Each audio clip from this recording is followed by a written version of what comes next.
Brawl Stars est un jeu créé par Supercell, l'éditeur de jeux vidéo mobiles est très connu dans le milieu, grâce à Clash Royale et Clash of Clans. Si vous me connaissez, vous savez que je n'ai jamais parlé de Brawl Stars auparavant. Et bienvenue sur ma chaîne si vous me découvrez avec cette vidéo. Enfin bref, aujourd'hui on va expliquer l'histoire de Brawl Stars, à savoir que toutes les infos ne sont pas spécifiquement officielles, et que pas mal des infos sont tirées du youtubeur Blarol, qui est inactif depuis 1 an et qui a fait 10 théories sur Brawl Stars. Et aujourd'hui, je vais vous résumer tout ça. Brawl Stars est donc un jeu où nous contrôlons pas mal de personnages, ayant des capacités différentes et donc des mécaniques de gameplay différentes. J'imagine que si vous êtes là, vous connaissez le jeu, du moins sur les grandes lignes. Donc inutile que je vous explique le système de rareté et de trophées, etc. Dans tous les cas, jusqu'à l'été 2021, Brawl Stars était simplement un champ de guerre avec des créatures spéciales. Pourquoi jusqu'à l'été 21 ? Parce que les premiers indices ont été dévoilés. Les indices sur la vraie histoire de Brawl Stars. Ces couronnes, ces petites couronnes avec un sourire dessus sont absolument partout. Mais surtout, ce truc, sur l'environnement de Tara, Jill et Emery. Il y a un code Morse qui émane de cette radio. Ce message veut dire WKBRL. Et si on tape ça sur YouTube, on tombe sur une radio. Il y a forcément un lien avec Brawl Stars. On pourrait dire que c'est une radio normale, avec des pubs et ce genre de trucs. Mais quelquefois, on a l'intervention de brawlers qui veulent nous dire des choses. Je vais prendre l'exemple du dernier message de cette radio, où Gaël nous parle. Il a l'air fou. Et il nous explique plein de trucs. Il parle des gemmes et plein d'autres choses.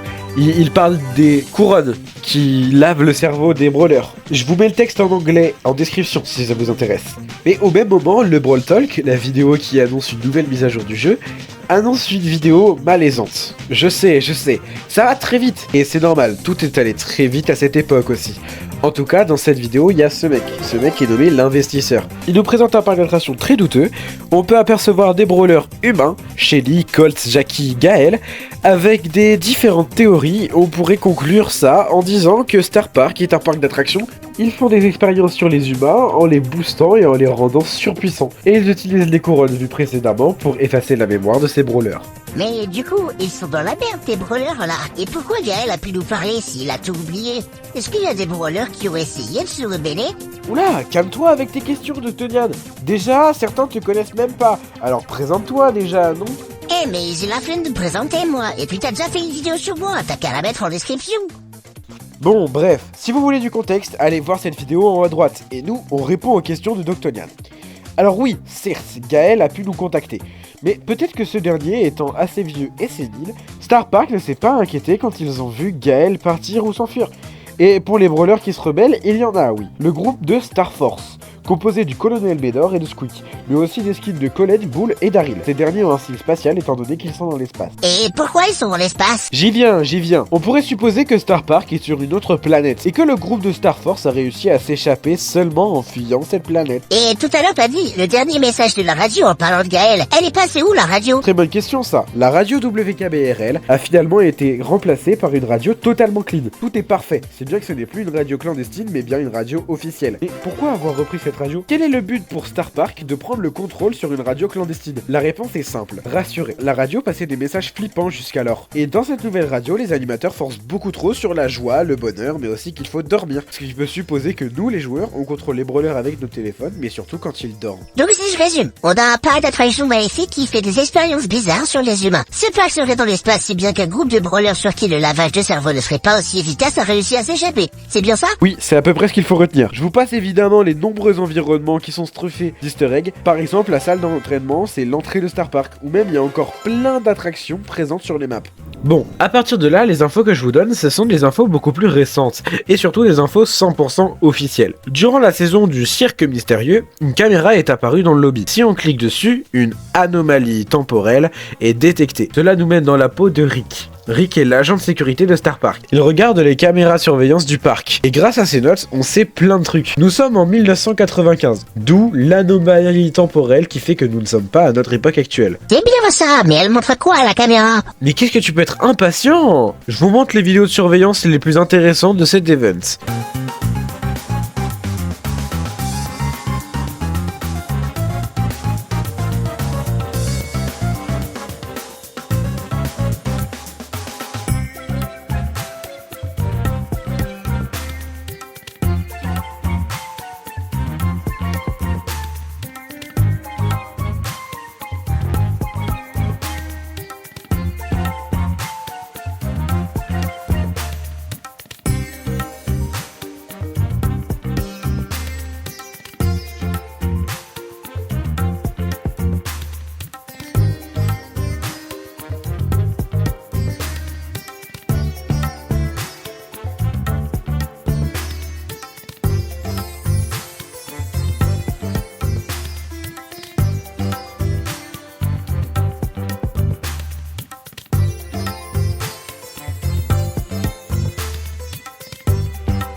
Ici, Dynamite découvre des gemmes violettes qui ressemblent à celles de Razzia Gem ou de braquage. Ces gemmes-là donnent des pouvoirs, on l'a vu avec Bull, Léon, Nita et Poco.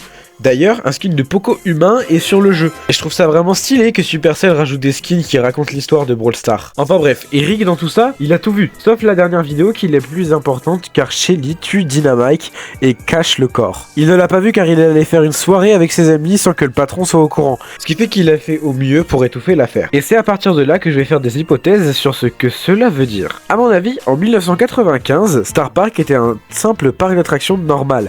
Et absolument pas douteux. Mais après avoir découvert ces gemmes magiques, Star Park s'est mis à expérimenter n'importe quoi, et les mettre en contact avec des animaux, des plantes, des objets, des humains, des trucs, et même de la baffe d'un chien. Mais Star Park, c'est quoi ce bordel là? Tout ça pour dire qu'au final, ces expériences deviennent des brawlers. Ça peut expliquer aussi pourquoi des armes qui sont logiquement inoffensives sont très violentes, comme l'arc de Beau qui a été trouvé dans la boutique de souvenirs, l'écharpe d'Edgar qui est une simple écharpe, les boules de chewing-gum de Rico, la musique de Poco, la bave du chien. On peut donc penser que de base les armes des brawlers sont inoffensives. Heureusement vous allez me dire, car je le rappelle, mais en 1995, Star Park n'a aucun problème. C'est pour ça que Shelly a l'air d'être choquée quand elle tue Dynamite. Je trouve ça vraiment intéressant que Supercell nous laisse plein d'indices sur Brawl Stars. Le lore est vraiment complet et on dirait qu'ils ont pensé à tout dès la création du jeu. Et voilà, c'est déjà la fin de cette vidéo. Elle était assez courte, je sais, mais dites-moi si vous avez apprécié et par la suite vous pourrez voir des challenges, des résumés et de nouvelles théories sur le jeu. En tout cas moi c'était Power5 et je vous dis à plus.